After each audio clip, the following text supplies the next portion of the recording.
excited to recreate some of the conversation that we had last time because I found a lot of it to be relevant to the challenge I think a lot of companies have in out of home even. And that is the challenge of trying to make the transition from being an agency to becoming a SaaS company. And that's something that you're doing with intentionality. So, Ben, I'd love if we could start with your origin story. Welcome, everybody, to the Out of Home Insider Show, a podcast like no other, hosted by the one and only Tim Rowe. Get ready to have some knowledge dropped on you and to be entertained, because nothing's more valuable than food for your brain. So sit back, relax, we're about to dive in as the best industry podcast is about to begin.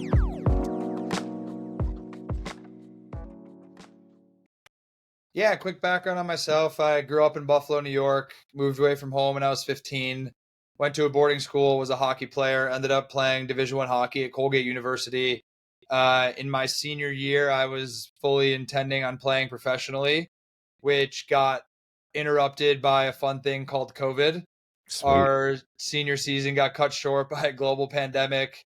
That just put a lot of variables up in the air, so ultimately decided to close that chapter.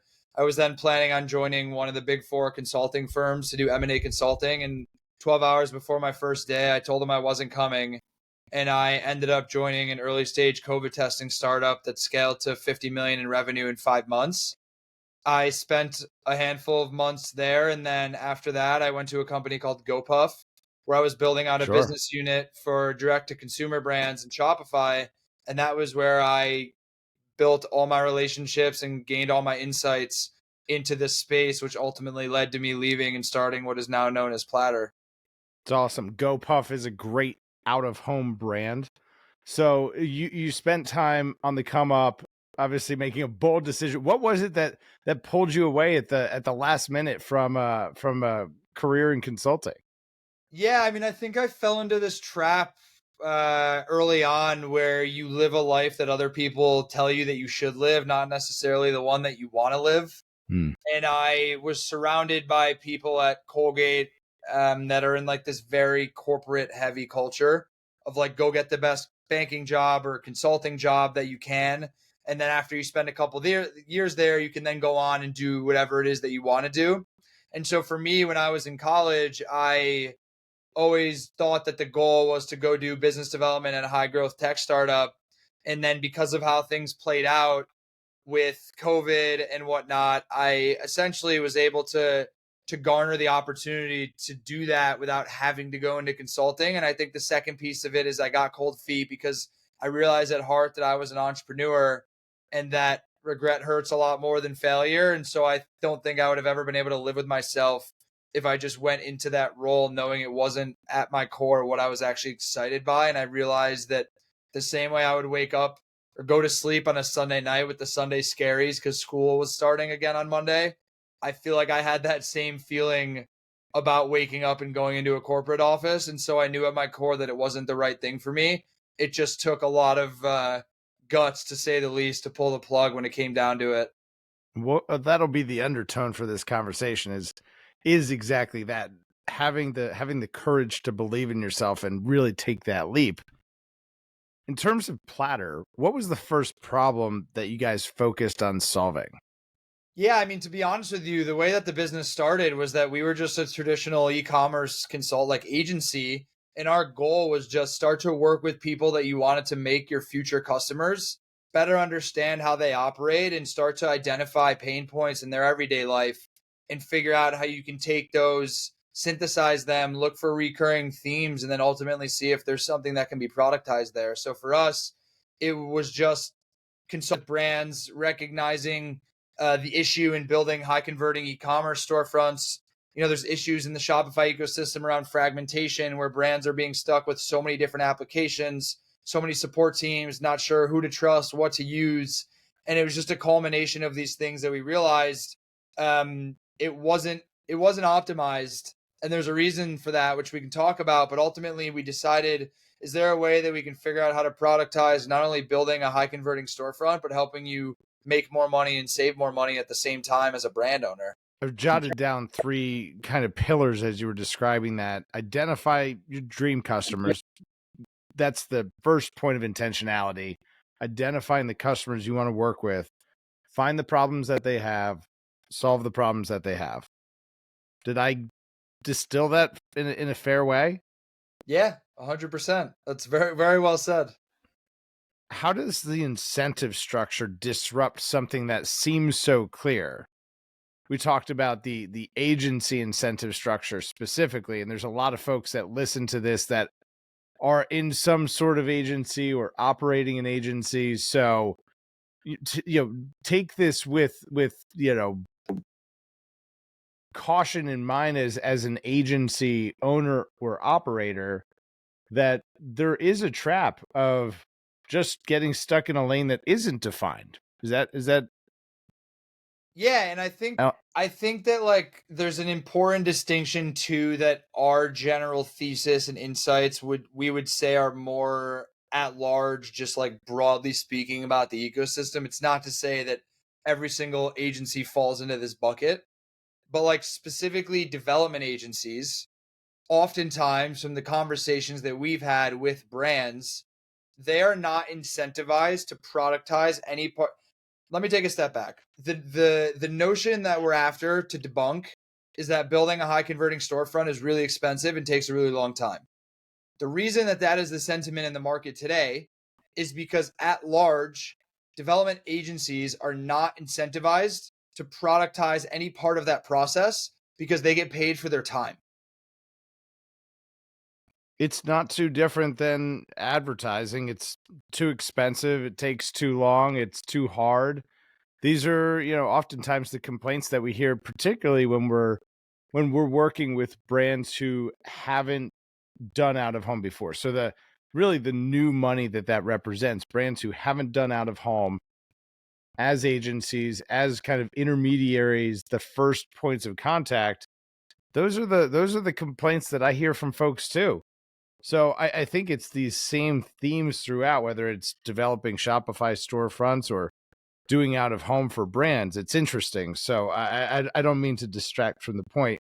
It's interesting how those things overlap.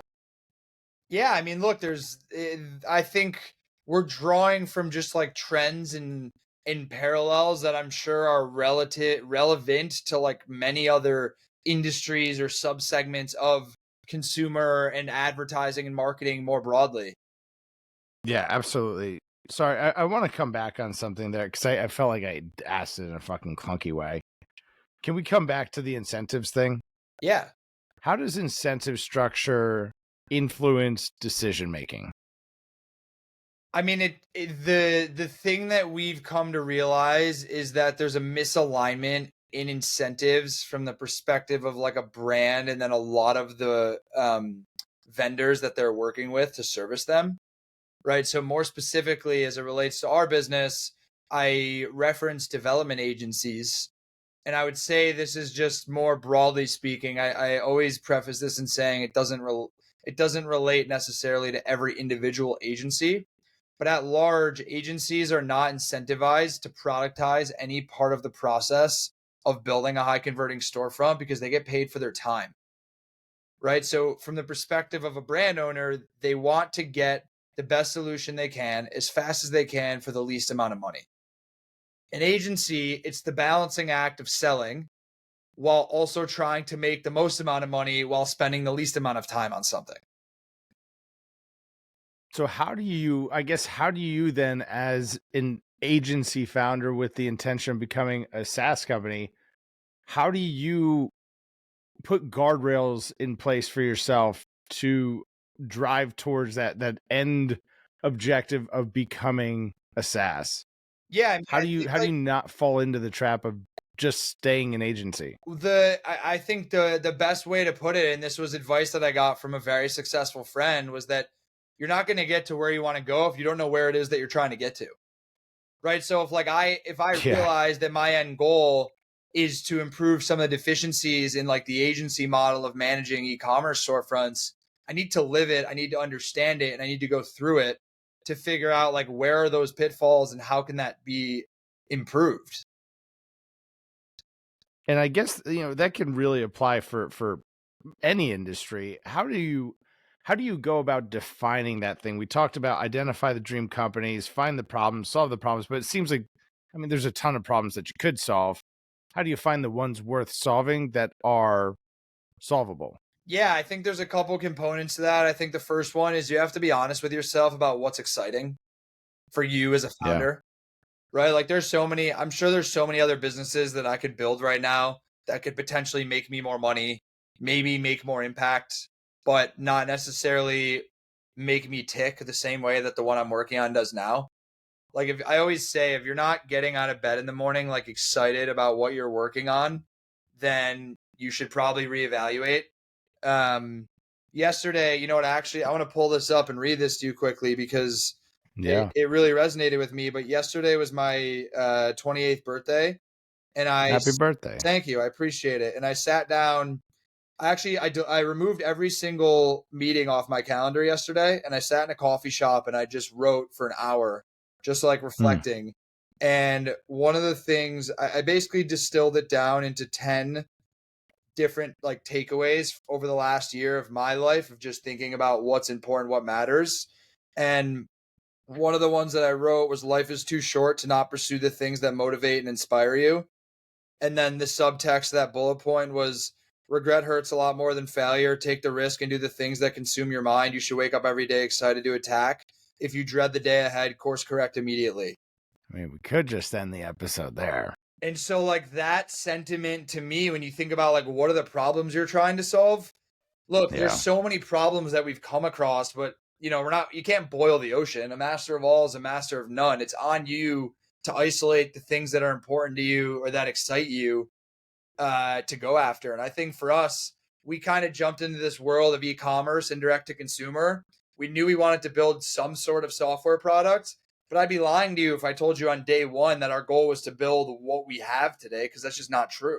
It was a series of learnings and synthesizing information, realizing what was interesting, what was exciting, and like what was the thing that my co-founders and I were up until 2 o'clock in the morning texting about. As we start to transition from agency to software company, how does the company itself start to change? The head count, I'm sure the internal dynamics, the you went from probably having no developers to having developers. How do you start to manage the transition of the company itself from an agency to a SaaS? It's actually really interesting, and there's a caveat to this, is that our intention is never to sunset the entire agency.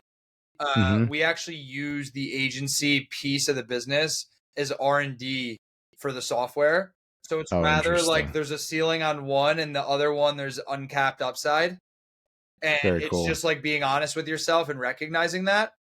But the thing that we've come to learn is that intimacy of relationship that we have, because the way that I decipher between an agency and a software product is, can someone come to your website, buy the product, and use it and not talk to you, right?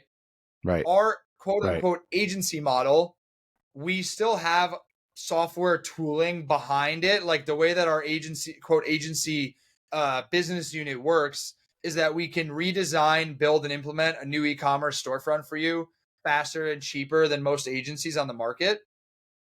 But that's not to say that there's still like hand-to-hand combat and services tied to it. With that being Mm-hmm. said, we do have a software product that is being built in parallel, and all of the learnings and all of the feedback from those customers are the thing that is actually informing what we're doing on the software side of it.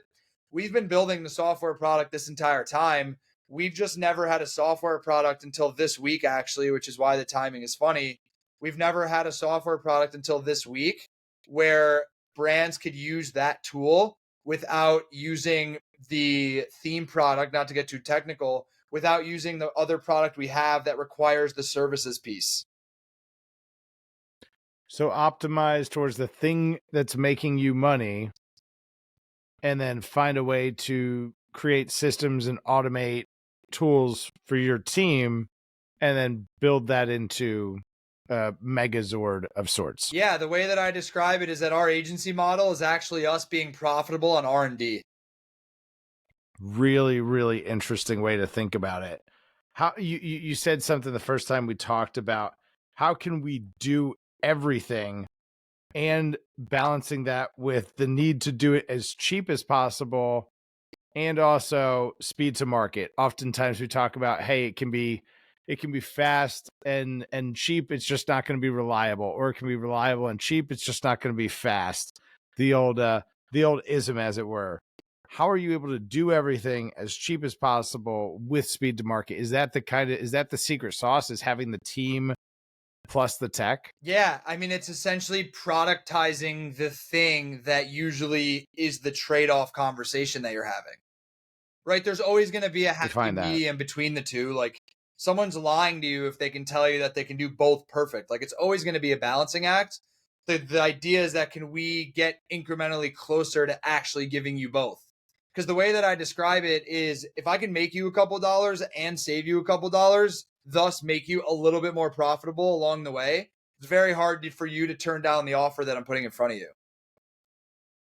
Really interesting. I think we generally focus on one or the other. Hey, I can make you more money or I can save you money. Rarely a little bit of both, and talk about the spread. Yes, and that is like the thing that we talk about. Like profitability is the word that we use versus cost savings or more revenue. Profitability is the thing that we focus on because they're on like the agency side of the business, because we're giving you operational efficiencies, because we're productizing a lot of that process, we're consolidating tech tools that you're already using, and then we're also giving you new ways to increase your core metrics like average order value and conversion rate, so I can actually quantify making you money and saving you money at the same time. Sure. Everything is about profitability now. Like, the capital markets aren't what they were in 2021. How do you say no to bad revenue as a startup? You say yes to bad revenue until it frustrates you so much that you learn the hard way. That sounds fair. Once you get frustrated enough, do you end up defining what bad revenue looks like? Hey, it's a customer. It sounds like this. How do you, once you've gone through it and said yes to it too many times, I guess, how do you define it so you don't keep getting into bad I relationships? mean, it's a lot simpler than you think, which is the people with the least amount of money end up having the most amount of problems. That is the truth. That is the absolute truth. That is true in every business I've ever been in. It's the one that negotiates and grinds you down the hardest that is going to be the biggest problem So the learning every for time. you as the owner is, when do you set those hardline rules and filters where you won't budge at the expense of anything? Because that means you're not about to budge to let another bad revenue customer in the door. As a founder, when you're in those scenarios, though, there must be an element of, I guess, call it imposter syndrome. I mean, there's imposter syndrome all throughout this. How do you keep those voices in check? When you get yelled at enough by your technical co-founder that his team is having issues with the person that is paying us the least amount of money, you eventually realize that you don't want him angry anymore, and that the extra the extra little bit of money that you can get from this new customer does not outweigh those conversations that are probably going to happen in a few weeks. Yeah, that makes sense. I think that definitely makes it a lot easier, is having good open dialogue with the team internally when they tell you, "Hey, this is just a bad customer for the business especially from a technical standpoint. Hey, this is not operationally efficient. We are not making money here. It's causing problems." It's mutual respect with, especially with your co-founders, right? Like Yeah, my technical co-founder, his job is not to get on the call with brands and close them, but he needs to trust us that the ones we do close are the ones that he's building for, and we need to trust sure. that the product he's building for the ones that he wants actually works and does what we say it does. Because like me bringing him a bad customer is just as bad or worse than me bringing him a good customer and him under delivering on his side of the house.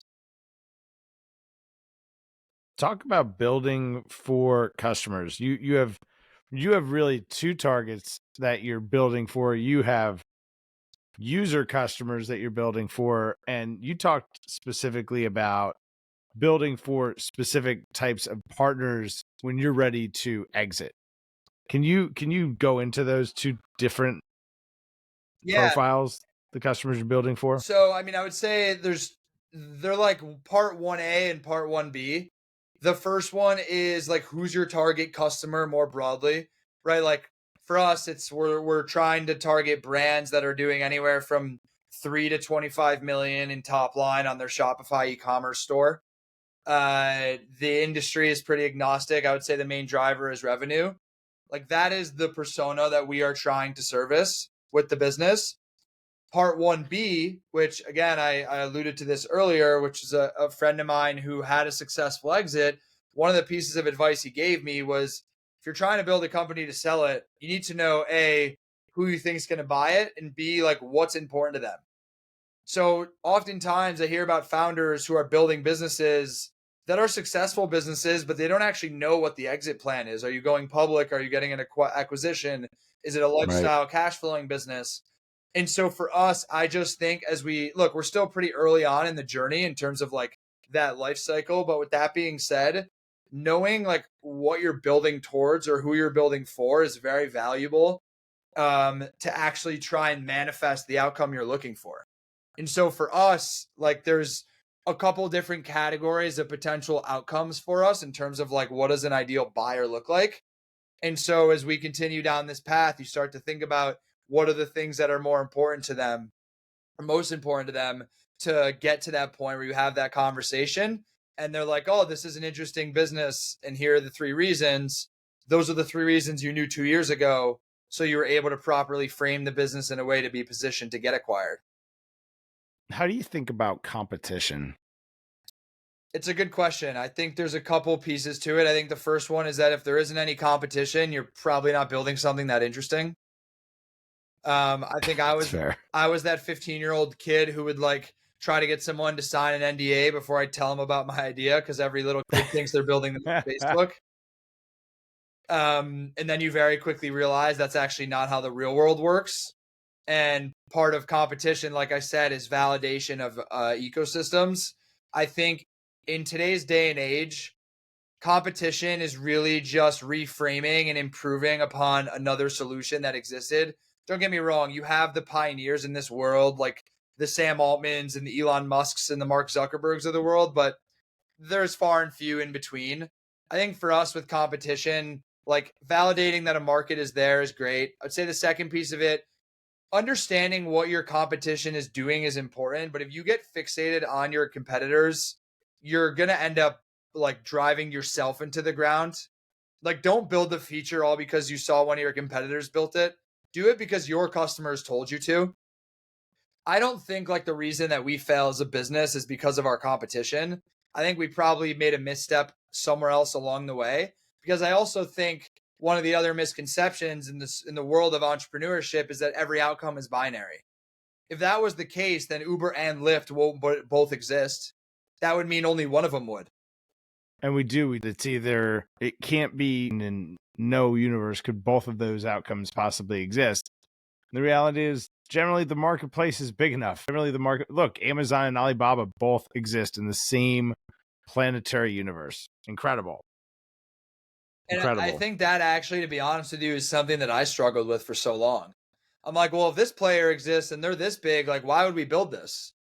It's like, well, there's millions of, potential customers. Like, I don't think it's a one size fits all, because if you just run the numbers on the math of like, what do you need to get to make this an attractive business? They can still have the outcome they want, and we can still have the outcome we want in the same market. When you are thinking about building for exit, do you do that with a timeline in mind?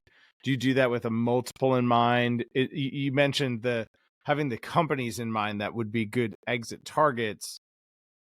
Are you building with those other factors in mind? Yeah, absolutely. I think for us, it's a sliding scale. So it's like as time goes on and we get older, if, we all have our own internal financial targets that we want to hit, those probably start to change based on time. So I think the multiple piece is more just understanding how can you back into potential outcomes from a financial perspective, right? So it's like if you're targeting a business that's going to trade on EBITDA or, top line, whatever, bottom line, whatever it is that customer count, whatever it is that it's going to be, you just need to know generally what that looks like to be able to try to calculate something. And the reason I say I think the target moves based on timeline is because, like, if you're single with no mortgage and no family, you probably have a certain target. But then if it's like, all right, like I just had my first kid, I just got married, I need this faster, it will start to change. So I think, like, amongst the three of us, we have kind of a mutual understanding of where we want to be over the next couple years. But we haven't like closed ourselves off to just one outcome, because to be honest with you, like I'd be lying to you, because early stage startups evolve at the speed of light. How is AI changing the day-to-day of the agency element, and also how is AI, I guess, informing roadmap and kind of how has AI changed your direction and vision as a founder? I'll say this, we have an AI engineer who, to be honest with you, we haven't like actually rolled out much of anything that he's worked on to date. His job largely has been to just make sure that we are staying at the forefront of like technology, to make sure that what it is that we're doing keeps in mind what AI can do to the business. Are any of the teams internally, do you have personnel using AI to streamline workflows or optimize otherwise? Every single day. Every single day. That's interesting. Is that something that you have had to kind of instill as a founder, or is that organic and to the curiosity of the company? It's A organic. little bit of I would both. say it's also relative to like what department within the business you're working on, and like what is your level of sophistication with technology, right? Like, for example, there's some AI tooling that helps complete lines of code that like our engineers would use. There's also some AI tooling that like our marketing team will use to like strum up new marketing ideas. And there's AI tooling that our sales team will use to like A/B test copy and things like that. So Mhm. it really just depends on what you're doing in terms of how much you'll use it and how often you'll use it. But I think the thing that I'm most concerned about, or what's most top of mind for me and my co-founders, is just understanding what can be commoditized from AI and making sure you're not building towards something that's going to be commoditized overnight at some point. It's just a matter of time when. Really interesting, and something to think about that's so hard to account for. Yeah. So hard to account for, but it's a good thing to be thinking about. It really is. I just think if you're not, you're kind of just like ignoring the elephant in the room. Yeah. I will Yeah. say though that like something we've done a very good job of is not follow the shiny object. Like, how many people do you know that started a Web3 company that pivoted to AI and now to like VR, and they're always, or AI robotics, whatever the hell the latest and greatest thing is. Chasing the trend, chasing the Yeah. trend. And that's something that we've been very good about, is like, no, we know our place in this ecosystem, just stay the course. Discipline. Strategy is sacrifice. Exactly. Strategy is sacrifice. Who are you doing this for, Ben? We talked about it in the open there about how sometimes, I guess, life kind of guides the direction that we take, and we face these moments of making decisions that either define it for ourselves or ultimately follow that trajectory. How would you help someone maybe listening to this that's struggling with that? I know that that's something that you're passionate about, who you're doing it for. Yeah, I mean, I think like it's about finding your why, right? Like the reasons I do what I do are going to be different than the reasons you do what you do. Maybe they're not that different, but the sooner that you can articulate what your purpose is or why you do things, I think the sooner you'll feel more at peace with yourself. I Amen. also think it's important to note that not necessarily are the reasons healthy or good or conducive. It's also just being accepting of what your reality is in that moment, right? Like I'm very open and honest about the fact that I'm largely driven by the fear of failure. Mm-hmm. I don't ever say that it's healthy, right? I have a therapist. Sure. I sit and talk to her every week about it. I'm not proud of it, but it drives me to push harder than most people. Self-awareness too. Yeah, Above I all. think those go. Yeah, self-awareness is the most important piece because, like I said, at the very least, if you know what it is that's driving you, you can either A, try to work on it and make it less destructive if it's not something that you're proud of or positive, or it has a positive impact. But if you don't actually have the self-awareness of it, then you're kind of just driving into a dark tunnel, which I think is similar to the idea of like if you're trying to build a company to sell it, know who you're trying to sell it to or what you're trying to build to sell. I think that same journey applies to you as an individual. Man, you got me thinking about what drives me. I'll be honest, as a single dad, it's the fear of just not waking up tomorrow. It's the fear that this conversation might be the last thing I do. So I want to do something great that my son has to remember me by. That's 100% what drives me every single day. And once I got honest with that, it changed my life. I got chills hearing you say that, honestly. It changed my life. Dude, I mean, you got the air hockey. Who has an air hockey table where their dining room table is supposed to be? I'm a single dad. I got nothing else. Except my boy. So thanks for being honest about that, man. I appreciate you kind of prompted me on being honest about that too. Yeah, look, I think vulnerability is fucking awesome. I don't think enough people do it. I don't hold it against people because it's not the easiest thing to do, right? Like you have this persona that you try to hold up against yourself. You have this persona that you hold for other people around you. And not necessarily is what, I shouldn't say not necessarily. Most often what people see on the outside is not what's happening on the inside. And social media is the exact representation of that. And so I think like when you're honest with yourself, I think you're just better off from it.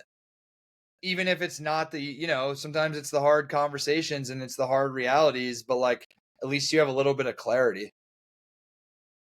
Clarity.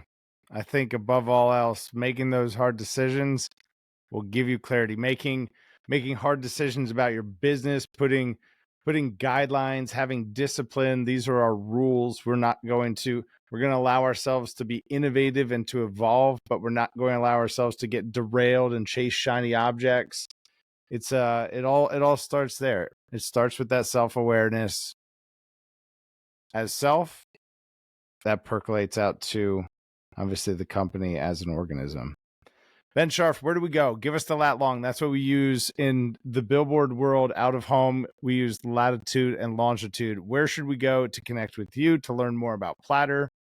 Give us all the places. You can find me on all socials at Ben Sharf. It's BenSharf. My email is ben@platter.co. That's PLATTER.co. Those are the best places to find me. Excellent. We'll have it linked in the show notes below. So the lift has been done for you. Just go there. Ben, thank you again for being here and sharing as much as you have. Thanks for getting vulnerable and for prompting some vulnerability out of me too. I appreciate it, Tim. Thanks for having me. Absolutely. And if you found this episode to be helpful, please share it with someone who could benefit. As always, make sure to smash that subscribe button. And wherever you're listening, leave the podcast a review. That's how you help us grow. And we'll see y'all next time. I finally came to my senses. I finally got my hand up on the tinted Benz, kid. I see the world clear through my tinted lenses. With the dream and the drive, the possibilities endless. Now print that, send this all the way to Tokyo. Take a trip down south, down to Mexico.